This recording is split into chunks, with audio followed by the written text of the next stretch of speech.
Something that's been coming up a lot on my feed recently are people asking how to transition their careers into tech. And while the quote-unquote standard path is pretty well documented and straightforward, and it's well known at this point, that is getting a bachelor's degree in computer science or software engineering or something like that, the alternative paths for people who aren't able to go back to school in a 4-year capacity are way up in the air at this point. In years past, you'd hear stories of people who are transitioning into this field after a 2-month boot camp, or after getting a 2-week Amazon certificate on their LinkedIn, or even just opening up a GitHub account and following a tutorial on how to build an alarm clock and getting a job from that. Times have obviously changed. These days, getting into tech is still really appealing for very good reason, but it's hard to pull off. And a general sentiment going around right now is that getting into tech, at least, is harder now than it's been at any point since the dot-com bubble. And as this is my career field, I really wanted to give my 2 cents and hopefully help some people on their journey into tech. But before we get into the how, it's important to discuss the why. I've seen people get into tech at various points in their careers for the wrong reasons, and it ends up being a bad choice for them. And with all the hype, it is easy to overlook the downsides. And I'm going to go over my pros and cons of working in tech, but your pros and cons of a job or tech might look completely different. And if you're thinking about making the jump, it's important to take all of your reasoning into consideration. So starting off, the biggest reason to make the jump is pretty obvious, right? It's the pay. Especially early on in your career, the salary in a technical role or at a tech company is going to be just about as high as you're going to find across the job market. A lot of roles that will be paying you in a similar range are going to require either a lot of experience or a lot of graduate school, and sometimes it's both. And just as the starting salaries are really high, your earning potential across your career is not going to fall off that much. For people who have been in this industry for a long time and have made the right career moves, it is not out of the realm of possibility or even reason to see their total comp packages in the range of $300,000, $400,000, $500,000 to $700,000, or even up to $1 million in some cases per year. And a lot of these people just have a 4-year degree in computer science or software engineering, or in a lot of cases, as you look further back, in a degree that's not related to tech at all. So yes, pay is absolutely at the top of the benefits list in my opinion. Another good reason is a bit more abstract, and that is the work itself. For one, if you love sitting at a desk in an air-conditioned office working on a computer and typing away all day, then this is going to be a great spot for you.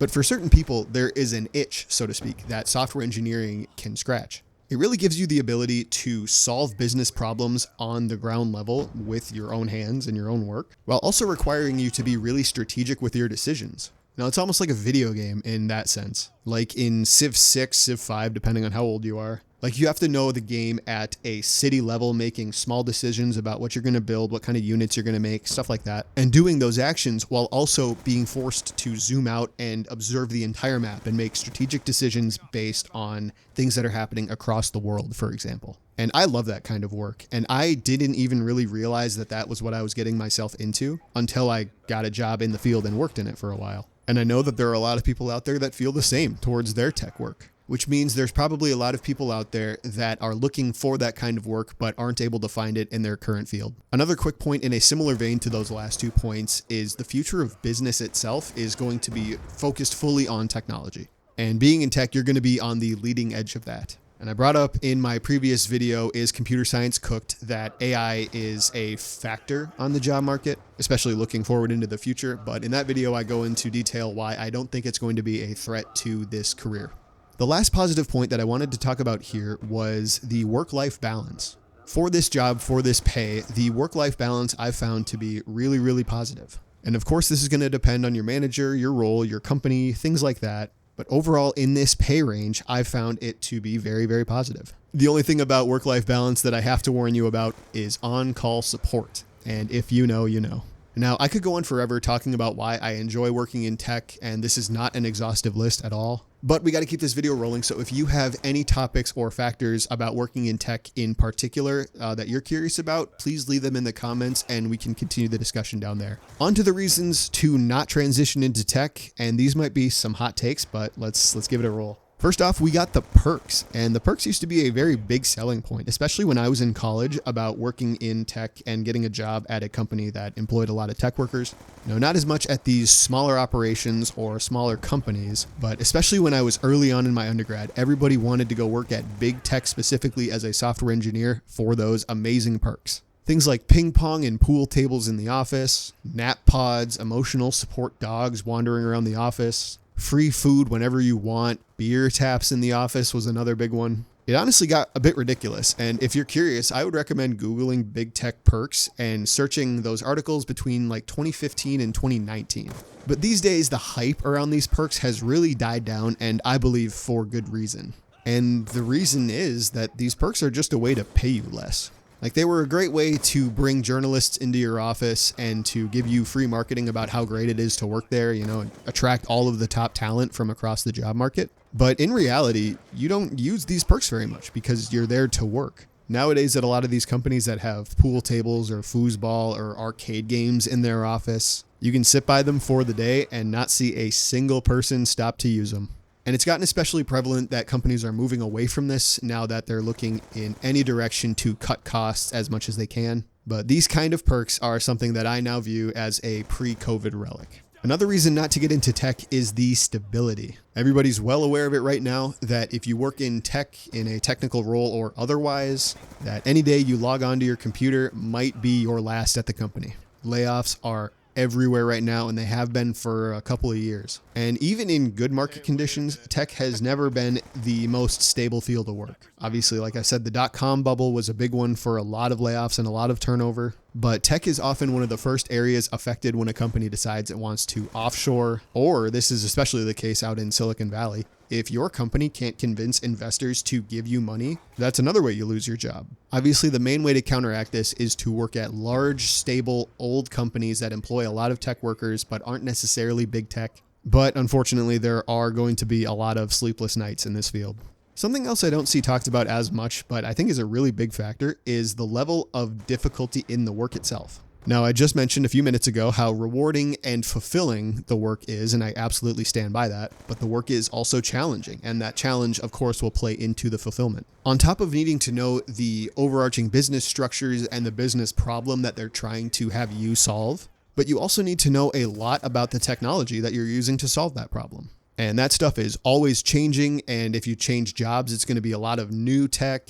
And they're not going to teach you any of that, really, if you go get your bachelor's degree or if you get an associate's or a certificate or a boot camp. There's just not enough time to teach you all of that tech. So the foundation of this job is going to be a career of learning new things. And a lot of that's going to be done on your own, doing self-research, or better yet, doing self-personal projects. A lot of people talk about tech as a field that you have to love if you're going to succeed in. And I don't know if that's 100% the truth, but I definitely agree that there is something there to that. Another thing that sucks, and this is just a personal gripe of mine, it is the interview process. I'm dead serious when I tell you that the interview process in tech has made me reconsider my career choice. Like, I've heard about dudes who've gone through 10 rounds of interviews and still not gotten the job. Like, that is unbelievable, if you ask me. And on top of all that, you need to be grinding these computer coding specific problems on a platform called LeetCode for weeks, if not months before your interview, because you have to do technical and whiteboarding interviews. And those things are hard, and I'm terrible at them, and I'm very salty, and I hate the interview process in this field. Nah, but in all seriousness, it is hard. It is a lot harder than a lot of industries that I've heard about. Just something to keep in mind. Now, the final factor that I have here that is becoming a lot more prevalent these days is the level of competition in tech. There are a lot of people working in tech, and it is making it harder and harder progressively to find a job in the field, especially at that entry level. And I talked a lot about that in that Is CS Cooked video. I definitely recommend you go check that out. And of course, the more senior you become in your career, the further along you get, the more experience you get, the more in demand you are going to be, and the more experienced and narrow your scope will be in your field, making it such that there are less people to compete with. But it takes time to get there, and you have to beat out your competition along the way to get to that point. So that is just one more thing to keep in mind. Again, this list is non-exhaustive, and if there's anything that I missed that you're thinking about, I would love to hear it down in the comments. So if you've decided that you do want to go into tech and make that jump, how are you going to do it? Well, there are a few options, and some are going to be a lot easier than others. Number one, obviously, is getting a bachelor's degree in computer science or software engineering or cybersecurity, web development, something like that. But this path has been talked to death, like I said, and it's not an option for a lot of people. So the option that I'm going to posit as the most ideal option for people who have already started their careers and are looking to transition into tech is to get a master's degree. Master's degrees are going to be shorter. They're probably going to be a lot cheaper. They can be done fully remote. And when combined with a bachelor's degree or whatever your background is, it's going to really make your resume stand out to recruiters. And one of my favorite developments coming out of higher education recently are these things called MOOC degrees. That's MOOC. You should look that up. These degrees are offered as full service master's degrees, fully online and available to a much wider range of students, making them significantly cheaper. I'm pretty sure the pioneers of this are Georgia Tech, and they offer a master's of computer science degree, full service, full title, full everything, for $10,000. And you can do that over the course of 2 to 4 years. And I know that sounds very expensive, and a lot of you might have just shuddered at that, but that is way, way, way cheaper than getting a bachelor's degree. And these degrees are designed for working professionals who already have a job and even might have a family or other obligations. Like, you can do these degrees at night or on the weekends only. They're very flexible. They're very much designed for people who are looking to transition into tech who might not have a ton of resources to do that. Okay, but what if you don't want to go back to school at all or get any sort of degree?